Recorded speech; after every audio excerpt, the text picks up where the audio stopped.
Bonsoir et bienvenue pour ce premier débat de Mediapart Live.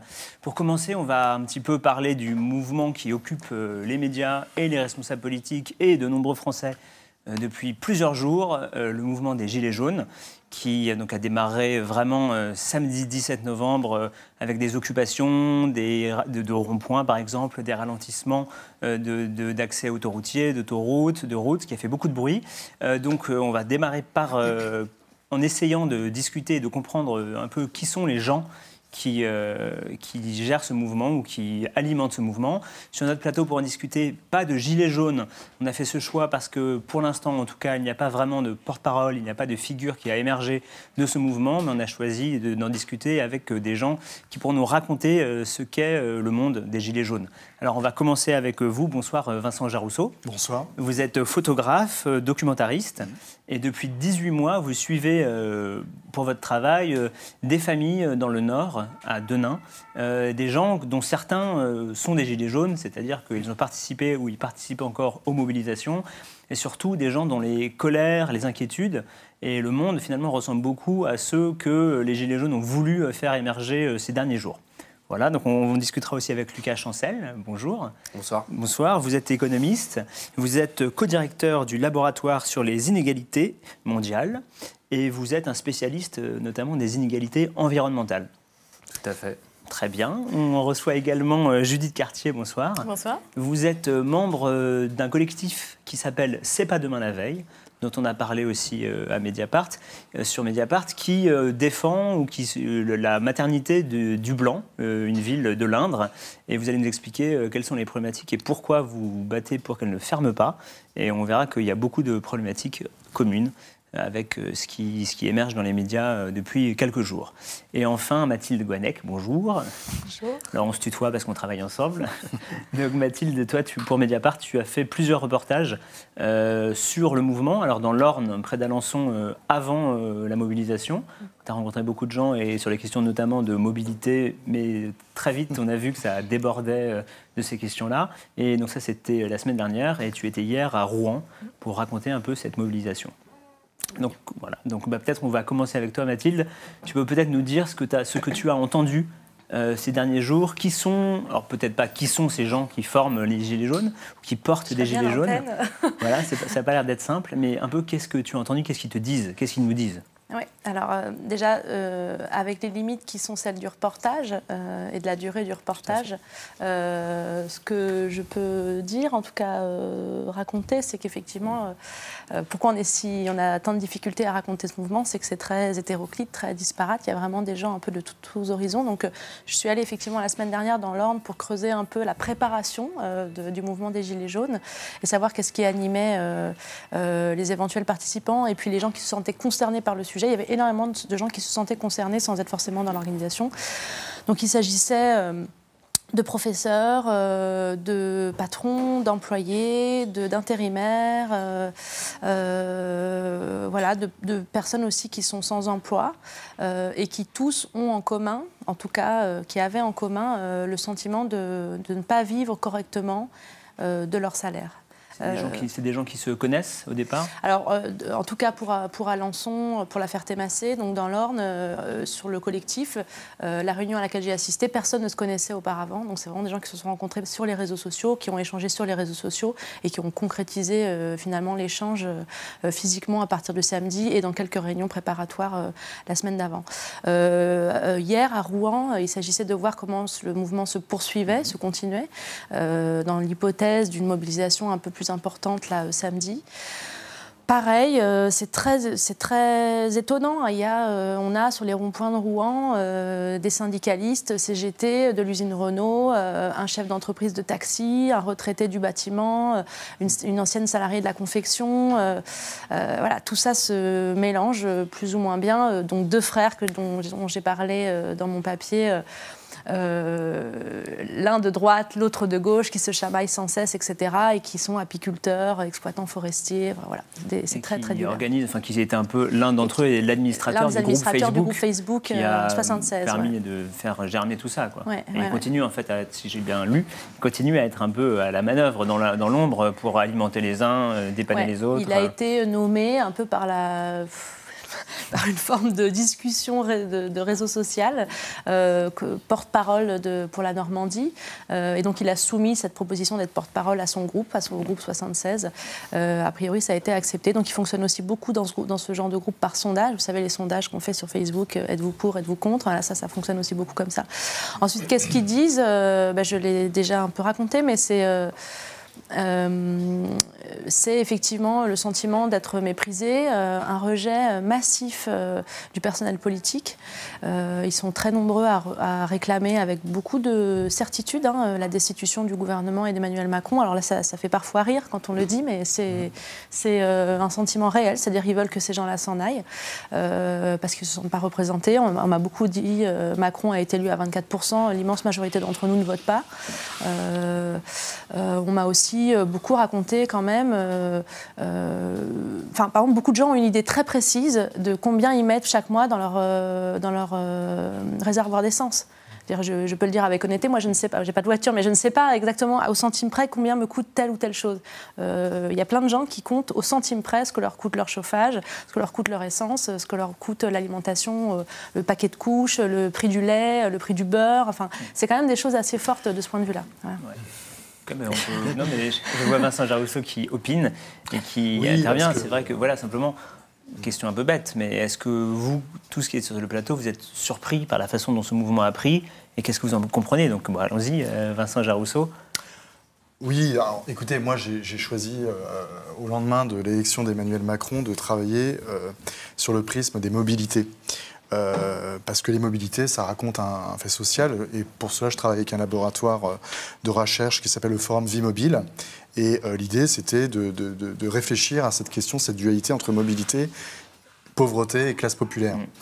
Parce que les mobilités, ça raconte un fait social. Et c'est vrai que sur ces territoires dit périphérique, mais vraiment je mets de grosses guillemets parce que c'est un concept un peu fourre-tout. Il y a on voit ce genre de scène dont vous parliez sur ces gens qui comptent au centime près l'essence. Moi, beaucoup de gens que je suis dans le cadre de ce travail documentaire que je mène à Denain ne font jamais le plein. Ils mettent de l'essence 10 € par 10 € parce qu'ils ont une maîtrise de ce qu'ils dépensent, tout simplement. Et dans la consommation courante, parce que ça va bien au-delà effectivement des questions de transport, dans les consommations courantes, ce que je vois, ce sont des gens dont la seule lecture que l'on trouve chez eux, ce sont des prospectus de supermarchés avec un petit carnet dans lequel on note les promotions de la semaine et où les personnes font les tours des grandes surfaces en fonction du moment du mois. Il y a un temps pour acheter la viande. Voilà, on congèle la viande pour le mois pour être sûr que les enfants aient de la viande pendant le mois entier. Ce sont des stratégies de consommation, parfois de surconsommation, parce qu'il y a l'idée de posséder quand même et d'être comme tout le monde. On verra, on va en discuter après. On va commenter certaines de vos photos, où on verra ça, mais allez-y, je précise juste. Mais ce que je veux dire, c'est que ce sont ces choses-là qu'il y a en pointillé derrière et que je ressens depuis de nombreux mois. Et effectivement, ce que vous disiez sur ce sentiment de mépris. Et je le vois, moi, au travers de la démarche que j'ai, qui est une démarche, pour le coup, sur le long cours, où le fait de venir, de s'intéresser, d'aller chez les gens, de passer du temps avec eux, de les écouter, tout simplement, et de restituer leurs paroles le plus fidèlement possible, quelque part, on répond aussi à une attente. Ce qu'on peut dire simplement, c'est que vous publiez notamment des portfolios tous les trimestres sur Mediapart, c'est votre travail. C'est vrai que c'est une vraie question. Les gens, ils sont accueillants, ils sont contents qu'on les écoute et qu'on les montre. C'est les gens que vous avez rencontrés. C'est difficile à dire parce que moi je suis dans une démarche où on vit aussi quelque chose avec les gens. C'est-à-dire qu'on partage un quotidien, on utilise aussi les outils de maintenant. C'est-à-dire qu'on est amené à communiquer sur Facebook ou les réseaux sociaux quand on n'est pas sur place.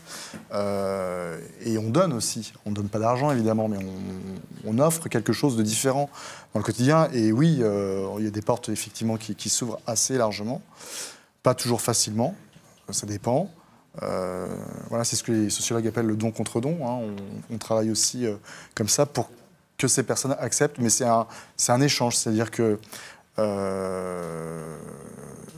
et là, c'est un peu le rapport aussi aux médias. Il faut instaurer une confiance. Et le bout du bout, c'est quand même un livre. Et moi, j'ai un engagement, c'est que la parole que je restitue, les gens la valident avant qu'elle soit publiée. D'accord. Très bien. Peut-être Judith Cartier, est-ce que je me tourne vers vous parce que vous venez d'un territoire tout à fait périphérique. Avec des grosses guillemets, ça me fait rire parce qu'un territoire périphérique, pour le coup, moi j'ai l'impression qu'il est encore au-delà du périphérique parce que donc, Le Blanc, c'est une ville où il y a un peu moins de 7000 habitants. La première ville qui est à 1 heure, c'est Poitiers. De l'autre côté, c'est Châteauroux, qui restent quand même des villes qui sont bien sûr importantes, mais qui ne sont pas dans les 10 premières villes de France. Et on est, en plus de ça, dans la région centre, le bassin de vie le plus pauvre de la région centre, Val-de-Loire. Et je me retrouve tout à fait dans ce que vous êtes en train de partager sur vraiment des questions budgétaires familiales où aujourd'hui, et c'est le cas d'un certain nombre de personnes aussi qui font partie du collectif C'est pas demain la veille, sont dans des calculs pour pouvoir mettre de l'essence dans sa voiture, pour pouvoir manger et tout ce que vous avez partagé tout à l'heure. Et en fait, nous, pourquoi en fait, on s'est intéressé au mouvement des Gilets jaunes, c'est parce qu'il y a un certain nombre de membres du collectif C'est pas demain la veille qui ont été Gilets jaunes, qui bien sûr nous ont interpellés en disant on y va au nom du collectif C'est pas demain la veille. Et puis dans le collectif C'est pas demain la veille, il y a eu des vrais débats parce qu'en fait il y avait aussi des gens qui disaient nous on a peur d'une récupération politique, C'est pas demain la veille, c'est que pour la maternité, et il faut qu'on s'en tienne là, donc on va pas y aller. Il y a des gens qui disaient ouais mais en fait la convergence des luttes c'est là qu'elle se trouve. Et donc finalement, on a décidé de ne pas y aller au nom du collectif C'est pas demain la veille et de laisser la liberté individuelle faire ce qu'ils voulaient. Donc finalement, il y a des personnes effectivement qui sont allées au nom des Gilets jaunes défendre la maternité parce que nous, on n'y voyait pas du tout d'inconvénient. Mais on est monomaniaque, on va dire, sur C'est pas demain la veille au niveau de la maternité. Après, le sentiment de mépris et d'abandon en fait du pouvoir public, il est réellement là. Et nous, du coup, on se bat pour le maintien d'une maternité. Et ça montre encore une fois qu'il y a un éloignement des services publics qui arrive. Et ça renforce complètement ce sentiment de mépris. Et c'est là qu'on est vraiment inquiet parce qu'on sait comment ça va se traduire dans les urnes. Et c'est aussi le jeu, bien sûr, de l'extrême qui arrive. Donc nous, la lutte citoyenne, elle se situe aussi avec tout ce sentiment de mépris et d'abandon. Et c'est pour ça aussi qu'on est venu aujourd'hui. Oui, parce que c'est ça qu'il faut raconter, c'est que vous êtes aujourd'hui à Paris parce que vous êtes venu à presque 100, je crois. C'est ça. Donc du Blanc, donc assez loin, en bus, pour faire le tour des lieux institutionnels, des lieux de pouvoir pour vous faire entendre. Ouais. Est-ce que ça marche? Alors, aujourd'hui, on parle beaucoup des citoyens aux abords des villes, dans les villes, veulent se faire entendre leurs revendications. Bon, là, on a un exemple concret, tout à fait. En fait, simple. Peut-être dire quand même que la maternité, elle est fermée depuis le mois de juin. Tout à fait. Ça fait 5 mois qu'on se mobilise. C'est pas une petite mobilisation de 10 chevelus. C'est vraiment, il y a une énorme mobilisation citoyenne. Il y a eu 5000 personnes dans la rue le 15 septembre. Il n'y a que 7000 habitants au Blanc, donc c'est vraiment énorme. Tout le monde était là. Et puis, il y a un collectif qui est là, qui est avec un noyau dur. On a fait beaucoup d'actions. On a occupé notamment la maternité pendant 10 jours, le jour où elle a fermé définitivement. Donc il y a 2000 personnes qui sont passées pendant les 10 jours. On a reçu le soutien aussi de pas mal de politiques, sauf que en termes de dirigeants, aujourd'hui, il n'y a personne qui a daigné nous recevoir, ni même nous regarder. Donc même la direction de l'hôpital que l'on occupait ne nous a rien dit. Donc ça contribue tout à fait au fait qu'on se sent pas du tout entendu. On a envie de dire « Eh oh, en fait, on existe, on est là, et on est des Français comme les autres. » Et donc c'est pour ça qu'aujourd'hui, on a l'espoir d'avoir été entendu. Vous avez été à l'Assemblée nationale, on a fait quelques députés au ministère de la Santé. Et puis donc là, ils sont à République en ce moment. Donc on a remis un courrier pour pouvoir peut-être être reçu par Agnès Buzyn pour la 1e fois. Est-ce que ça va marcher? On ne sait pas. En tout cas, on continue de se mobiliser, ça c'est sûr, et on ne va pas laisser passer ça. Ce qui est intéressant, je pense, à raconter, moi je me suis rendu au Blanc juste après l'évacuation de la maternité que vous avez occupée pendant 10 jours. Ce qu'il faut rappeler, c'est que, comme vous dites, les élus locaux sont totalement dans votre combat. Enfin, la maire du Blanc est complètement mobilisée. Elle est à République en ce moment. Elle se déplace. Il y a 75 élus qui ont démissionné. Donc ça, il faut le savoir aussi, c'est assez rare. 175 élus locaux qui ont remis leur démission au préfet en disant mais nous en fait aujourd'hui on ne se sent pas écoutés et malgré ça ils n'ont reçu aucun retour. Donc c'est sûr que ça contribue au fait que la population se sent complètement abandonnée et des pouvoirs publics et du pouvoir en place. Et donc qu'est-ce qu'on fait aujourd'hui avec ça? Nous c'est pas ça aujourd'hui qu'on attend de l'État. Et qu'on ait voté ou non pour ces personnes-là. Et du coup, on veut vraiment se faire entendre. C'est assez général parce qu'on a traité aussi à Mediapart la mobilisation à Pinel, à Amiens, donc en psychiatrie. Tout à fait. C'est quand même des infirmières qui ont campé des semaines et des semaines sur un rond-point. Donc je ne veux pas faire de parallèle hasardeux, mais et qui n'avaient reçu aucune visite des autorités sanitaires pendant des mois.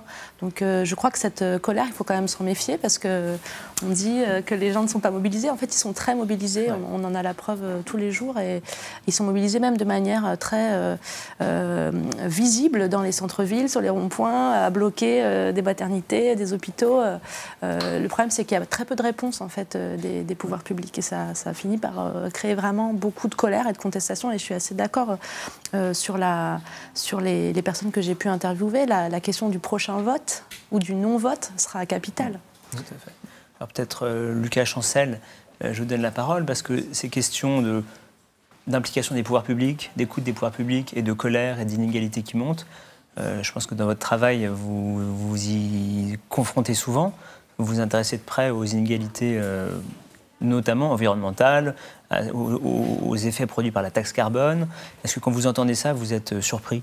Tout simplement. Non, malheureusement, pas du tout surpris en fait. C'est ça quand même le point principal, c'est que pour comprendre cette grogne, moi je prétends pas comprendre le monde des Gilets jaunes que je connais, que je découvre en même temps que vous sur ce plateau. Mais je pense qu'on étudie en tant que chercheurs, les économistes, les sociologues, les politologues, le monde qui peut produire ce type de mouvement. Et ce monde-là, on commence à connaître un peu quelles sont les conditions qui permettent l'émergence de mouvements comme ça. Malheureusement, la France a déjà un précédent avec les taxes carbone avortées. On a l'exemple de 2009-2010 avec le gouvernement Fillon-Sarkozy qui essaie de mettre une taxe carbone et qui se heurte à l'époque déjà sur une grogne sociale et sur un terrain qui était moins inégalitaire hier qu'aujourd'hui, mais qui l'était déjà.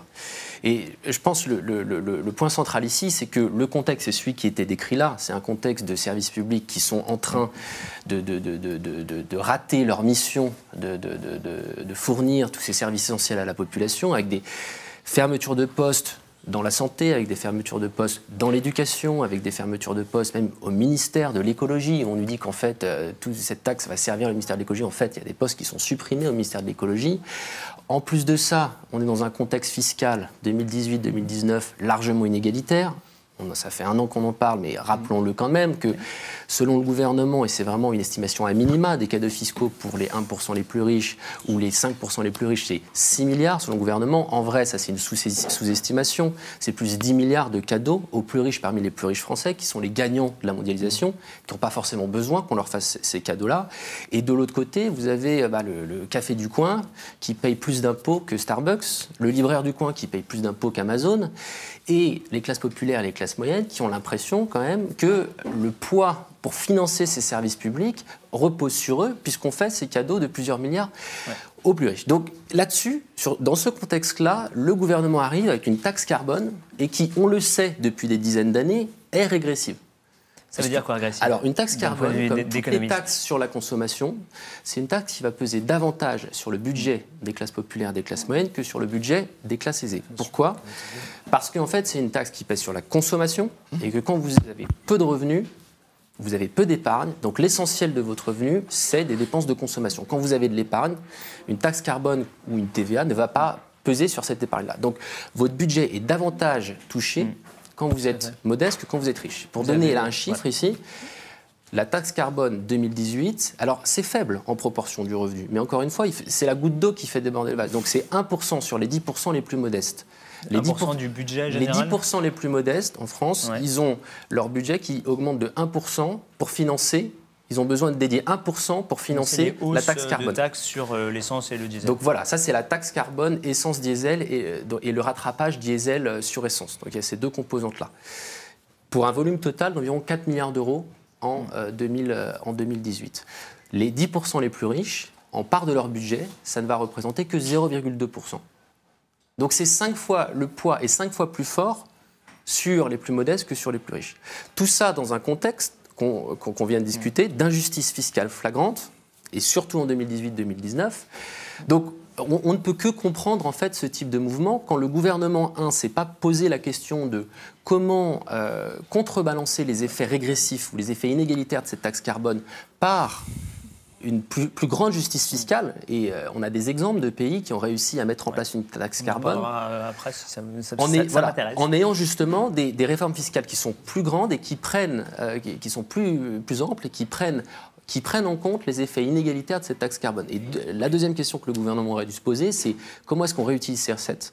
Est-ce qu'il y a une transparence ? Est-ce qu'il y a un débat démocratique sur l'utilisation des recettes ? Il n'y en a pas eu. Et troisièmement, est-ce qu'on a un système, et je reviens sur les services publics, est-ce qu'on a un système de protection sociale qui est capable vraiment d'identifier les situations particulières et les situations vraiment contraintes ? Malheureusement, en France, on est très loin de ça encore. Et là, si on regarde autour de nous, on a des exemples, notamment les pays comme la Suède, des exemples de systèmes de protection sociale qui arrivent assez bien à gérer ces problèmes de personnes qui travaillent très loin, qui habitent très loin de leur lieu de travail ou qui doivent beaucoup se chauffer. Et qui savent repérer les gens qui vont être particulièrement pénalisés par cette nouvelle taxe qui arrive, et qui essayent de le compenser. En France, on a un système d'aide énergétique très fragmenté. Déjà, le volume des aides est très faible. Enfin, toutes les associations le disent, mais depuis 10 ans. Donc là, on rajoute une contrainte supplémentaire parce qu'il y a ces 4 milliards de taxes qui viennent augmenter le prix de l'énergie. En augmentant un tout petit peu la compensation, un tout petit peu les aides énergétiques, 250 millions dans la première version du gouvernement, il vient de nous dire on va rajouter 500 millions, mais en vrai on est toujours très loin des 4 milliards de hausse des coûts, hausse des prix. Et en plus de ça, on a un système qui est très fragmenté. Et ça pose un problème de lisibilité et d'efficacité de l'aide aux ménages et aux populations concernées. Okay. Écoutez, très bien, on va continuer à discuter de tout ça. Peut-être, alors je reviens vers vous, Vincent Jarousseau. Peut-être on peut prendre appui sur votre travail, puisque vous nous faites l'amabilité de nous permettre de l'utiliser. On va prendre quelques photos pour discuter de cas concrets de gens que vous côtoyez. Alors, on va pouvoir regarder. Je commence peut-être par le cas de Michael, qui est chauffeur routier. Donc, alors, pourquoi lui ? Parce que vous l'avez dit dans une série de tweets sur le réseau social Twitter. Michael, que vous suivez depuis un moment, il a participé aux mobilisations des Gilets jaunes. Qu'est-ce que vous pouvez nous dire un peu sur cette situation ? Michael, parmi les personnes que je suis à Denain, alors je travaille sur des familles au sens large, les frères et les sœurs. Pour situer les choses, c'est le gars qui travaille. Contrairement au reste de la famille.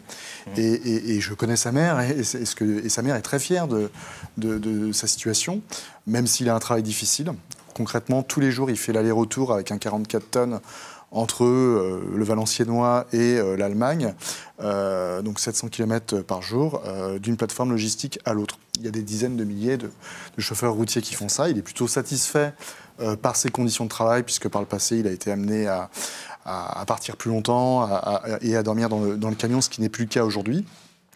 Mais ce que dit Michael depuis que je le vois, depuis plus d'1 an, pour avoir fait 2 allers-retours avec lui vers l'Allemagne, on a eu le temps de parler, c'est effectivement le sentiment, mais plus qu'un sentiment, de vivre une contraction de son pouvoir d'achat et une difficulté à faire face à l'ensemble des dépenses. Ça, c'est dans un modèle où on a envie d'avoir... on a envie de pouvoir partir en vacances, on a envie de pouvoir aider ses enfants. Il a 3 enfants qui sont 3 adultes et des petits-enfants maintenant. Et c'est vraiment... sa participation au mouvement n'est pas liée à sa dépense personnelle de carburant, puisqu'il fait des petits déplacements et ça ne pèse pas, je dirais, fortement dans son quotidien. Sa femme travaille aussi à temps partiel, fait de l'aide à domicile, mais depuis peu. Voilà. Peut-être juste, on voit à l'écran en ce moment une photo de ses vacances. Oui. Donc, vous parlez de dépenses pas très fortes, de dépenses contraintes. Donc là, il part avec sa famille, en caravane, vraiment pas loin, sur la côte d'Opale. Oui, sur la côte d'Opale, à côté de Berck, c'est pas à Douai, je sais pas. On s'est trompé dans la légende. Douai, c'est dans le département du... Oui, en effet. Oui. Bon, mais c'est pas grave. C'est à Berck. Voilà. Et effectivement, oui, sa caravane qu'il a achetée sur le Bon Coin, d'occasion, en faisant une bonne affaire. Il y a toujours la recherche de la bonne affaire.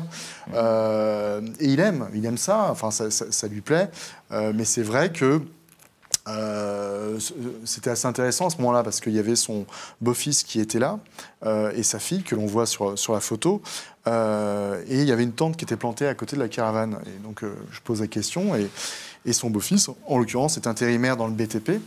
Et il travaillait juste à côté à Boulogne. Donc au lieu de dormir comme d'habitude dans une chambre de Formule 1 partagée avec des collègues, il avait l'occasion de pouvoir vivre en famille. Parce que ce que l'on ne dit pas, c'est que les tendances aujourd'hui sur les métiers peu qualifiés, que ce soit les transports, le BTP, la logistique, c'est ce que je constate et ce que je vois au travers des gens que je suis. Hein, c'est pas, je ne vais pas faire généraliser, mais on est amené, pour accéder à la ressource, à aller de plus en plus loin. Et il y a de plus en plus de mobilité contrainte et subie, qui a un coût,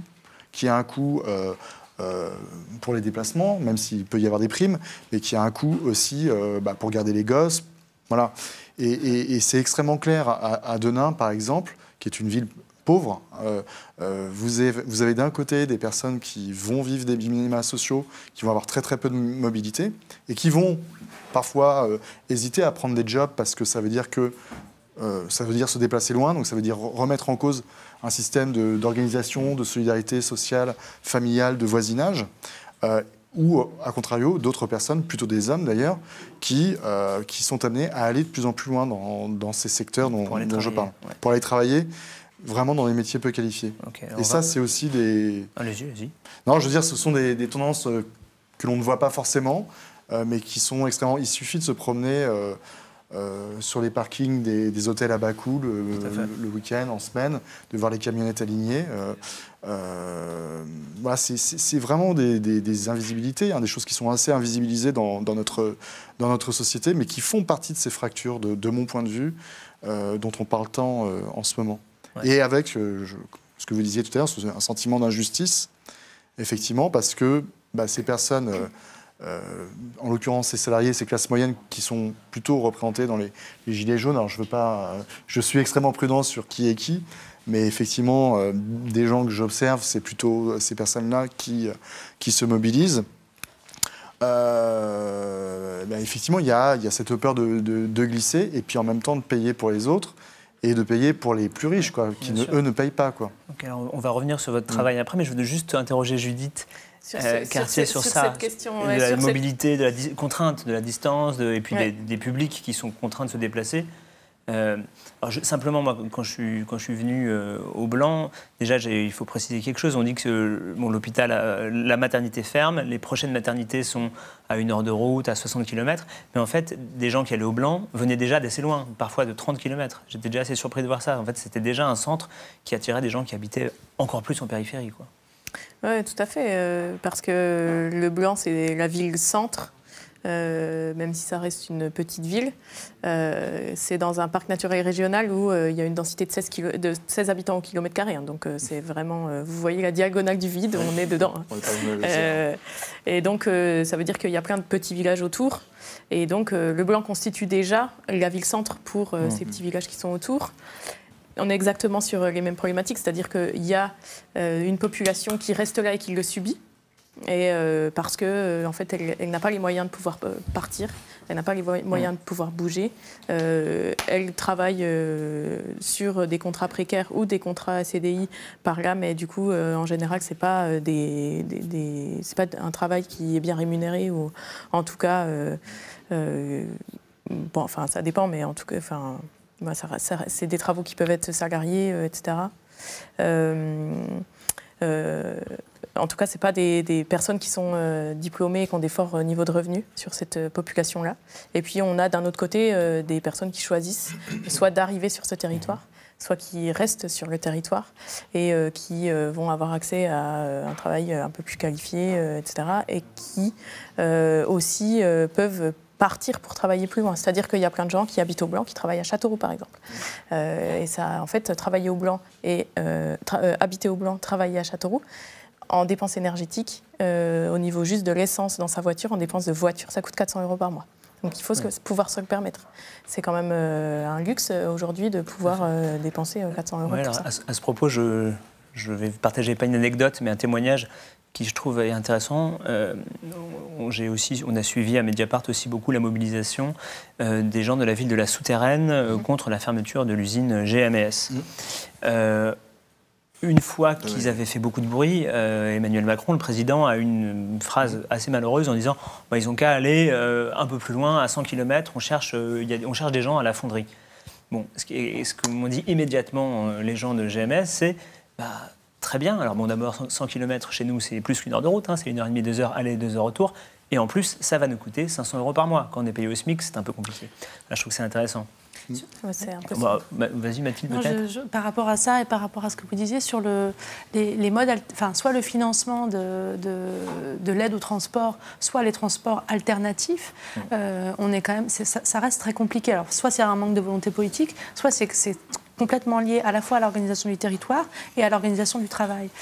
Il y a de plus en plus, sur ces territoires-là aussi, du travail aux horaires atypiques, à temps partiel, tôt le matin, tard le soir, et c'est ce qu'on a un peu montré dans l'ordre, c'est-à-dire que tous les tentatives des élus de mettre en place du covoiturage, du transport à la demande, etc., se heurtent au fait que les gens, alors qu'auparavant c'était un peu plus le cas, ne vont plus tous ensemble à la même heure au travail. Et donc la voiture reste pour beaucoup la seule solution pour aller travailler.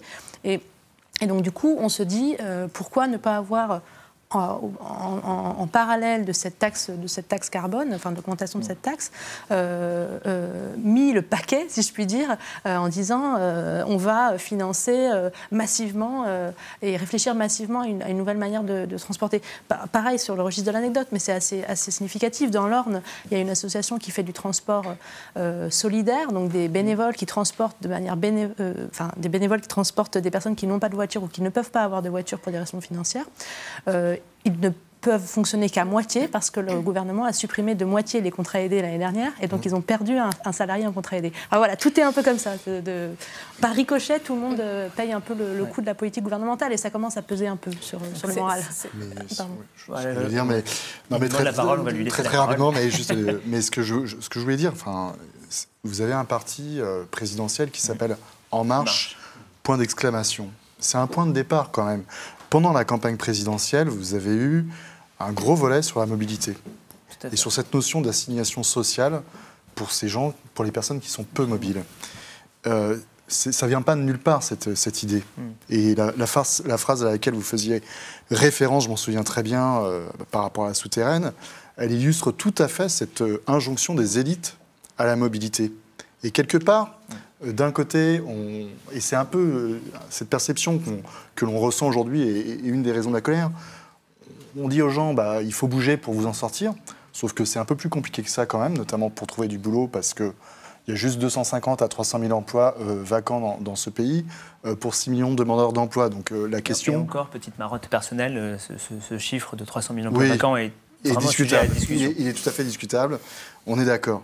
Mais c'est vraiment cette notion d'injonction des élites pour dire, quelque part, c'est un peu de votre faute. Vous ne traversez pas la rue. Ça, je l'ai entendu à Denain au moment du plan pauvreté, puisque il y a eu toute une séquence où c'est revenu à plusieurs reprises. Donc il y a des sorties symboliques, mais qui corroborent complètement les mesures fiscales dont vous parliez tout à l'heure. Et la réaction d'aujourd'hui, elle n'est absolument pas surprenante de mon point de vue, et je pense qu'on peut s'attendre malheureusement à d'autres types de mobilisation dans les mois et les années qui viennent. Okay, alors Lucas Chancel, peut-être on peut venir à ces questions, à ces solutions ou ces alternatives dans d'autres pays, parce que qu'est-ce qui se fait ? Parce qu'il n'y a pas qu'en France où il y a beaucoup de pollution automobile, il n'y a pas qu'en France où on tente de lutter contre ça, et il n'y a sans doute pas qu'en France qu'on monte les prix sur l'essence. En plus, si je ne m'abuse, les prix de l'essence en France ne sont pas, de loin pas, les plus élevés en Europe. Non, et rappelons d'ailleurs qu'entre 2014 et 2015, le prix du litre à la pompe a baissé de 30 centimes, du fait des dynamiques du marché mondial. Donc quand la taxe carbone Hérault a été introduite, Jean-Marc Ayrault, Premier ministre du gouvernement de l'époque, quand cette taxe carbone a été introduite, elle a été quasiment indolore. Donc c'est l'équivalent de 3 centimes de supplément quand elle est introduite. Aujourd'hui, cette année, on a rajouté 3 centimes sur l'essence, 6 centimes sur le diesel. Il y a eu une hausse due au marché mondial de 15 à 20 centimes. On n'est même pas encore totalement revenu sur certains types de fuel au niveau avant la dégringolade 2014-2015. Donc le prix de l'essence a déjà été plus cher en France. Le prix de l'essence a été plus cher en France. Alors là, comment s'y prendre dans les autres pays ? Il y a des pays qui choisissent de mettre le paquet sur la redistribution des recettes aux ménages. Alors, des pays ou des régions. Le Canada, par exemple, divisé en États fédérés ou en grandes régions. La province de l'Alberta ou de la Colombie-Britannique, par exemple. Colombie-Britannique, 100% des recettes sont redistribuées aux ménages et aux entreprises contraintes. Des recettes de la taxe carbone. Des recettes de la taxe carbone. En fait, même plus que 100%. Plus que 100%. C'est-à-dire que le gouvernement va en plus puiser dans d'autres sources pour redistribuer aux ménages et aux entreprises.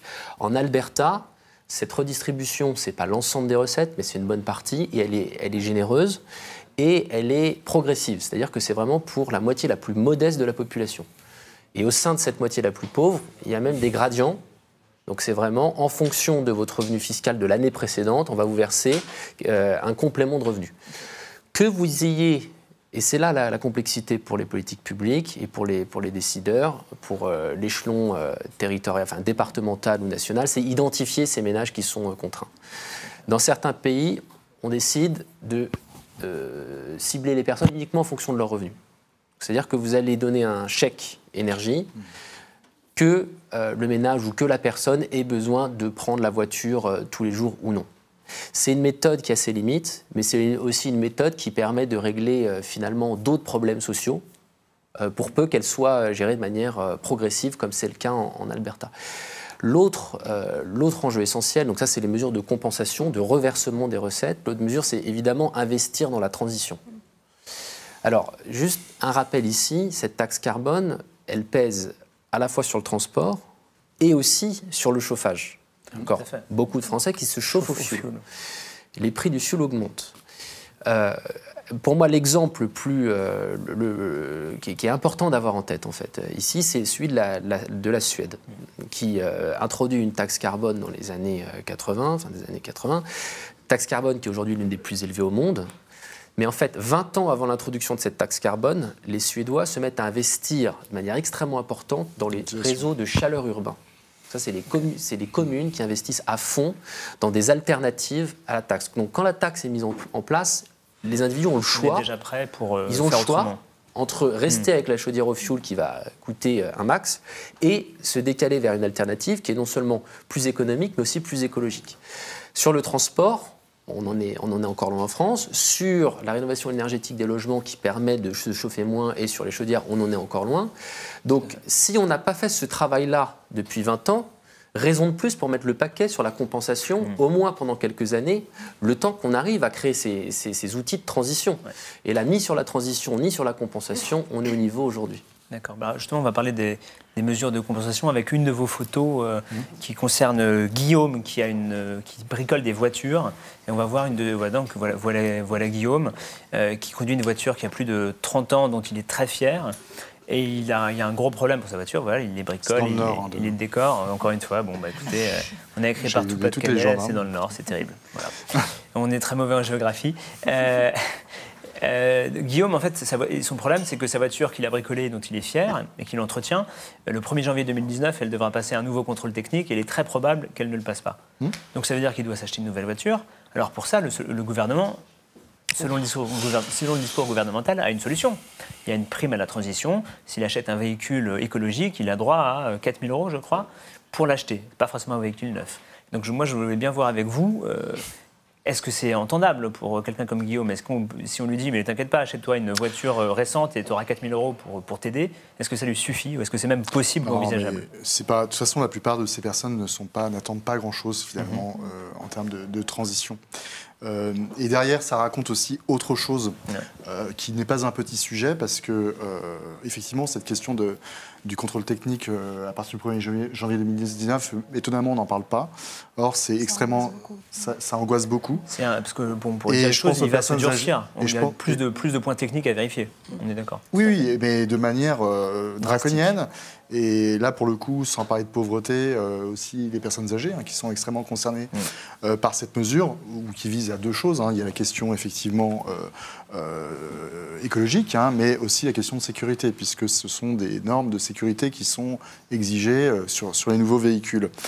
Mais si je prends le cas de Guillaume, et il n'est pas le seul dans une ville comme Denain, c'est quelqu'un qui aime mettre les mains dans le moteur, qui donnent des coups de main aux voisins pour réparer des moteurs, qui choyait sa voiture. Alors certes, il l'a pas acheté neuve. Il y a tout un marché de la vieille occasion de 3e, 4e, 5e main. Où pour réussir à faire rouler des voitures comme ça suppose d'être en capacité à mettre les mains dans le moteur. Vous avez des garages solidaires. Malheureusement, à Denain, par exemple, il y avait un garage solidaire.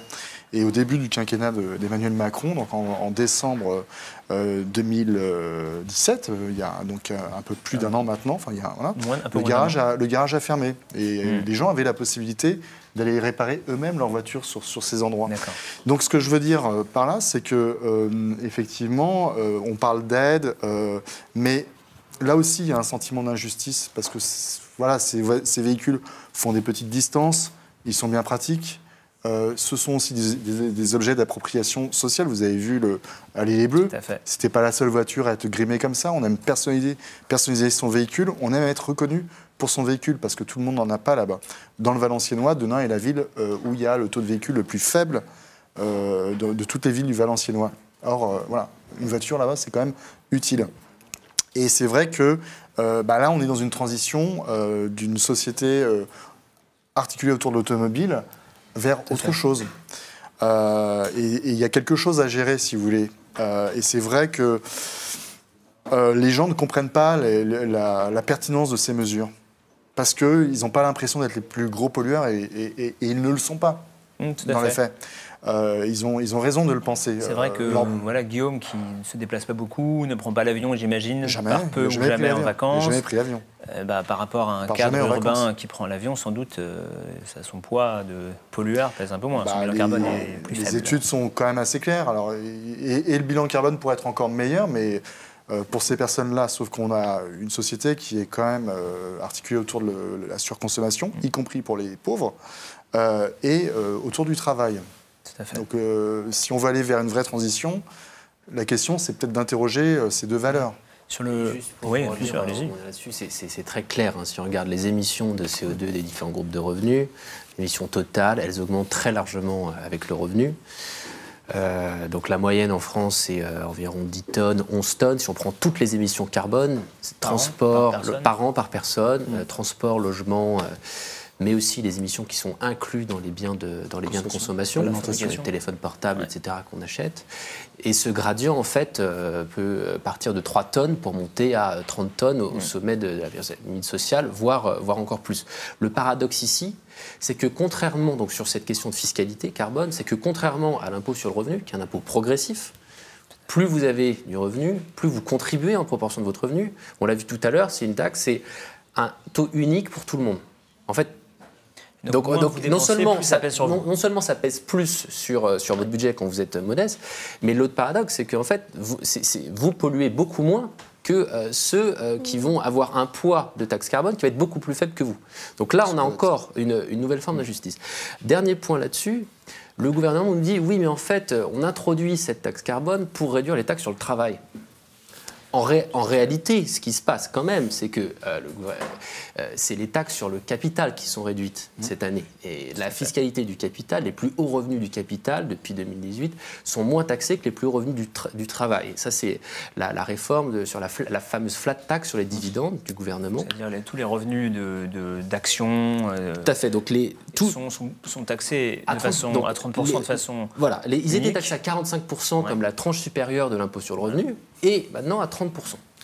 Donc on a un écart phénoménal de taux de taxation entre le travail et le capital qui, par ailleurs, va encourager tout un tas de comportements d'optimisation fiscale qui va coûter beaucoup plus cher au gouvernement que ce qui avait été prévu.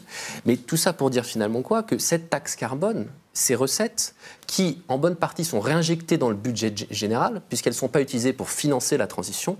La majorité des recettes aujourd'hui ne sont pas utilisées pour financer la transition, elles sont en fait en partie utilisées pour financer la baisse de la taxe sur le capital. Et donc là, on peut comprendre effectivement la grogne sociale et finalement le rejet de ces mesures écologiques qui pourraient être faites, qui pourraient être prises dans d'autres contextes où elles seraient davantage comprises, davantage acceptées, comme on l'a vu dans d'autres pays.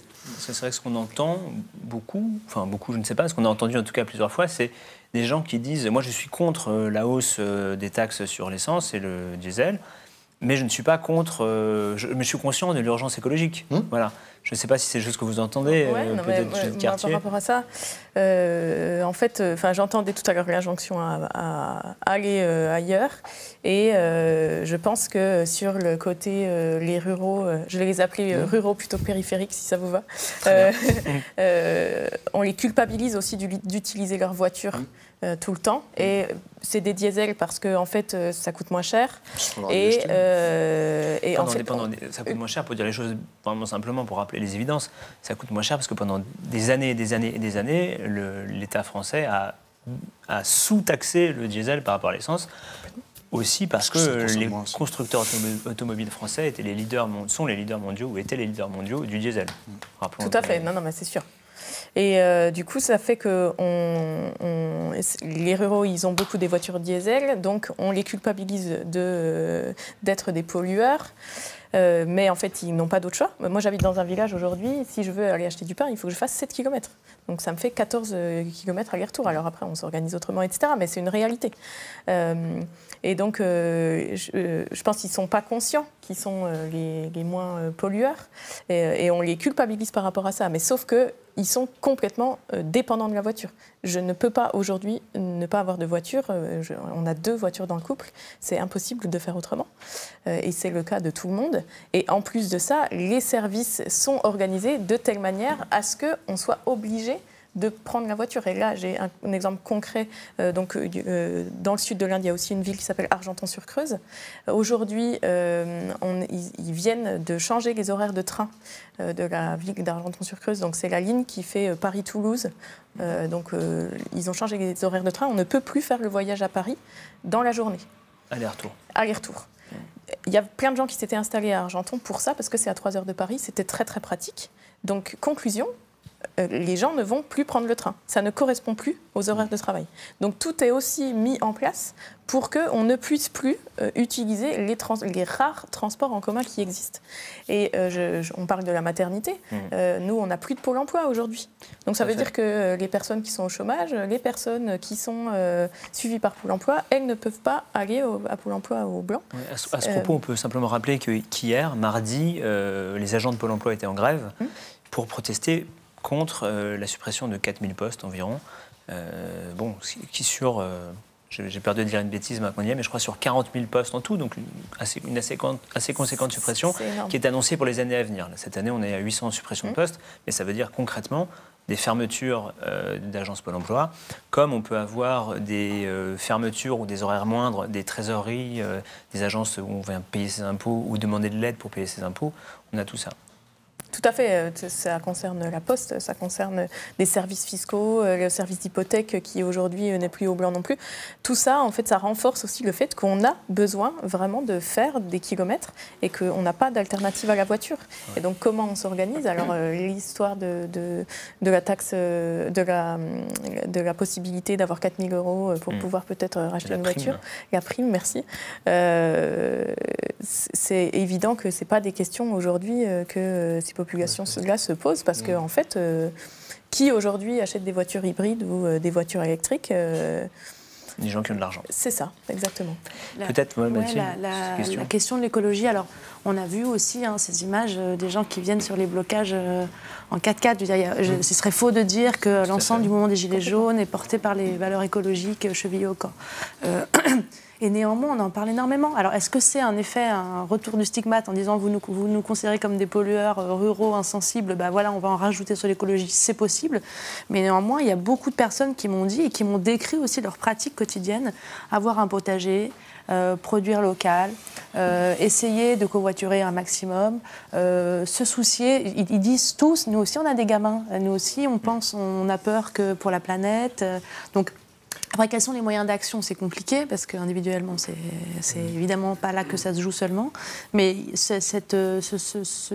en tout cas, dire que le mouvement des Gilets jaunes est un mouvement bagnole, etc. C'est anti-écolo. C'est à mon avis très réducteur. De toute façon, ce mouvement n'est pas caractérisable. Ce n'est ni un mouvement de gauche, ni de droite, ni raciste ou pas raciste, ni homophobe, ni non homophobe totalement. Et sur la question écologique, il est aussi un peu fait de tout ça.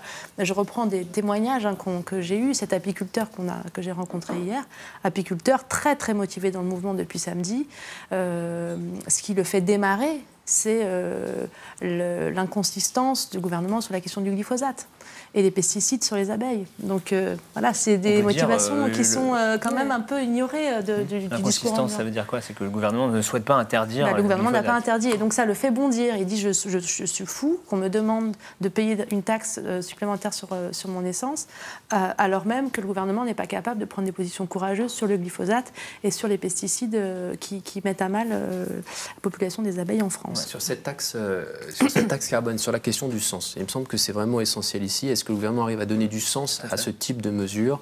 Ce que montrent les études sur la question, dans d'autres pays, notamment en Suisse, il y a des enquêtes en fait, qui demandent aux individus est-ce que vous êtes plus ou moins prêt à accepter une taxe carbone, et si oui, dans quelles conditions? Ce qui ressort de ces études, c'est quand les gouvernants sont capables d'expliquer comment seront utilisées ces recettes et comment seront utilisées ces recettes pour financer la transition. Et là, on a eu un vrai déficit d'explication, il y a eu un vrai problème de construction de la mesure, puisqu'il n'y a pas assez d'argent qui est utilisé pour financer la transition. On peut dire, oui, chose clairement, l'argent qui est récolté par cette taxe ne va pas du tout seulement à la transition énergétique. Donc c'est 1 milliard sur les 4, en première approximation, dans la version du gouvernement. Il rajoute 500 millions, on est à 1,5 milliard sur les 4 milliards. C'est pas beaucoup. 1 milliard, c'est toujours très faible. En fait, il faudrait à minima la moitié, voire plus, voire 4 milliards sur 4 milliards. Le gouvernement, et par ailleurs, tout ça est entouré quand même d'un flou, d'un manque de transparence, d'un manque de débat avec les différents acteurs de la société, avec les corps intermédiaires, avec les consommateurs, donc on est vraiment dans un problème de donner du sens finalement à cette mesure, et ce qui permet de comprendre ensuite la levée de bouclier, quand on prend aussi en compte tout le contexte social dont on vient de discuter. Tout à fait. Vincent Jarousseau. Non, mais on est d'accord, mais malgré tout, je pense que la question de la pédagogie, j'entends, mais de ce que je perçois, réellement, le problème, c'est un problème de confiance. C'est un problème de confiance. On a des gouvernants, mais c'est pas que... je dirais, à la tête de l'État, ça peut valoir pour un certain nombre d'élus locaux aussi, qui ne connaissent plus, qui ne savent plus comment leurs propres citoyens vivent et dans quelles conditions. Moi, je ne suis qu'un passeur. Hein. Mon métier, c'est d'essayer de montrer et de retranscrire et de témoigner. Et le problème que l'on a fondamentalement aujourd'hui au travers de ce conflit comme d'autres, c'est un des stigmates d'une société extrêmement fractionnée où les gens n'arrivent plus à se comprendre, où on se positionne les uns contre les autres. Et c'est extrêmement inquiétant par rapport à notre modèle démocratique. Moi, je ne veux pas revenir sur ce que j'ai écrit sur Twitter, qui a eu un certain écho, mais ce qui était intéressant, c'est que c'était repris par tout le monde. Tout le monde, toute la classe politique, tout type d'éditorialistes, les plus opposés à Mediapart. Voilà. Et ça raconte aussi quelque chose. Ça raconte, à mon sens, qu'on a besoin de recréer du commun. Et pour recréer du commun, ça passe d'abord par la confiance, et ça commence par, quelque part, prendre en considération, pas mentir aux gens. Les Français ne sont pas idiots. Ils voient très bien, et vous l'avez fort bien écrit tout à l'heure, les injustices qui peuvent être générées par ce type de mesures. Non, mais là où on est tout à fait d'accord, c'est que le sens, c'est pas une condition suffisante. Ouais. C'est une condition qui est nécessaire pour que ce type de mesure soit acceptée. Mais pour moi, une autre condition qui est nécessaire et qui est à penser en même temps que ce que vous dites sur les communs, c'est vraiment le point sur la justice du système socio-fiscal au sens plus large. C'est vraiment ça la première question. Mais...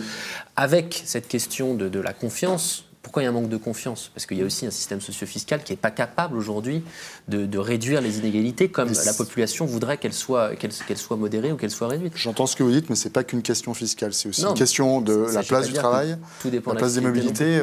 Voilà, moi je suis convaincu qu'il faut aller vers moins de mobilité. Si on veut vraiment aller vers un autre modèle de développement en matière écologique, c'est tout simplement d'aller vers moins de déplacements. Et en même temps, Alors c'est très utopique ce que je dis, mais c'est quand même la tendance et ce vers quoi on va, de toute façon. Toutes les études vont dans ce sens-là. Ce qui vaut pour les marchandises, le circuit court, ça vaut aussi pour les hommes. Et voilà, ça, c'est pas du tout, je dirais, le discours qui est incarné par ce gouvernement qui, au contraire, est plutôt dans l'idée que la modernité, c'est d'aller loin et vite. Alors, on va finir bientôt, mais Judith Cartier, j'ai peut-être quand même une question pour vous encore, qui est, là, on entend un déficit de confiance. Vous, vos camarades de lutte, les gens qui sont dans le collectif, j'ai l'impression qu'ils n'accordent pas beaucoup de confiance aujourd'hui aux institutions. Et est-ce que les gens qui sont engagés dans le mouvement des Gilets jaunes, est-ce que vous voyez une issue, quelque chose qu'on pourrait leur dire, et que des gouvernants pourraient leur dire et qui les rassurerait ou qui les ferait lâcher leurs Gilets jaunes? Voilà cette question, hein, mais vous avez 14 secondes. C'est ça. 14 secondes. Non, mais peut-être juste quand même redire, en tout cas, notre lutte, c'est pas de merveille pour la maternité, elle s'est basée sur un mensonge. C'est-à-dire qu'on nous a dit autour du 10 juin que notre maternité allait fermer le 26 juin et qu'elle rouvrirait au mois de septembre, que c'était une fermeture temporaire pour des questions d'emploi du temps, qu'ils n'avaient pas réussi à s'organiser pour l'été, etc. Donc déjà, ça a commencé par un mensonge. En septembre, elle n'a pas réouvert, elle n'est toujours pas réouverte, elle ne réouvrira pas. Et donc, on nous a dit au mois de septembre qu'elle n'avait pas les conditions de sécurité nécessaires, donc que ce n'était pas possible, etc., alors qu'il n'en avait jamais été question auparavant. Ensuite, donc, on occupe la maternité. Notre directrice régionale de l'Agence régionale de santé nous dit qu'elle viendra nous voir une fois qu'on aura quitté les locaux. On se fait expulser par la gendarmerie. Aujourd'hui, elle ne daigne même pas nous voir quand on se retrouve avec elle dans un colloque, donc lundi dernier. Et quand on va vers elle pour lui demander un rendez-vous, puisqu'elle nous l'a promis, on se fait gentiment écarter. Et donc, elle ne viendra pas nous voir. C'est que des choses comme ça. C'est-à-dire qu'on est sur du mensonge tout le temps. Et encore une fois, ce n'est pas ça aujourd'hui qu'on attend de l'État. Et donc, moi, je ne sais pas, qu'est-ce qu'on pourrait dire aujourd'hui à des gilets jaunes pour qu'ils lâchent leurs gilets jaunes. Je ne sais pas ce qui est rassurant aujourd'hui, si ce n'est que de pouvoir se dire qu'ensemble, on peut changer des choses. Nous, en tout cas, on le voit, le collectif C'est pas demain la veille, il y a vraiment une formidable dynamique collective qui est née. Aujourd'hui, on est monté à 100 ensemble et on rigolait ce matin en disant c'est la famille, etc. Parce que vraiment, ça a créé quelque chose. On a aujourd'hui un nouveau lieu qui est juste en face de l'hôpital d'ailleurs, un nouveau lieu de lutte où il se passe des choses, où ça y est, il y a un programme, il y a des gens qui viennent faire des activités, tout ça bénévolement. C'est l'ancienne maison médicale? C'est l'ancienne maison médicale, tout à fait. Donc on remercie les médecins de nous la mettre à disposition, elle est à vendre et donc c'est super parce que l'hôpital ne peut plus nous expulser étant donné qu'on est dans une propriété privée. Donc là, on les embête vraiment, c'est quand même pas mal. Mais moi, c'est ça le message que j'ai envie de donner, c'est que ensemble, on peut vraiment collectivement s'organiser pour faire des choses qui font du bien. Et puis ensemble, on peut peut-être quand même essayer d'aller faire bouger ce gouvernement qui ne veut pas nous entendre. Et c'est le collectif, j'en suis persuadée, qui va nous permettre ça. Alors ça ne va pas faire enlever les gilets jaunes. D'accord sur leurs revendications. C'est la limite du... Mais en tout cas, c'est le message aujourd'hui que j'ai envie de porter parce que j'en suis persuadée et sinon je ne serais pas dans ce collectif-là. Très bien. Écoutez, merci beaucoup pour ce message. Merci beaucoup d'avoir participé à ce débat.